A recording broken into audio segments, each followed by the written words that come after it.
جناب آقای علیپور، با توجه به دانش و تجربه چندین ساله شما در حوزه وکالت، همکنون چه توصیه‌هایی برای مردم جامعه دارید؟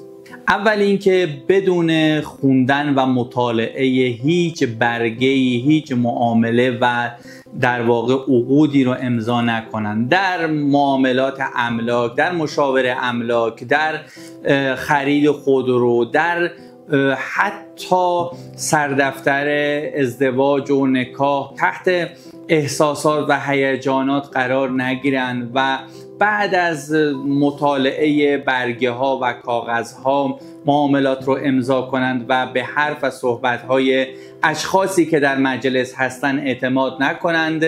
بعد از مطالعه در واقع این برگه ها رو امضا کنند.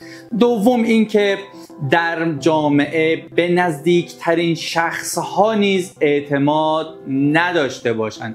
اکثر و عمده پرونده هایی که الان در دادگاه ها موجوده منشأشون از اعتماد بوده که بعد از حدوث اختلاف در معاملات و یا اختلافات بین در واقع اقوام، بستگان، حتی خواهر و برادرها که از اعتماد بوده الان پرونده در دادگاه ها مفتوح هستش.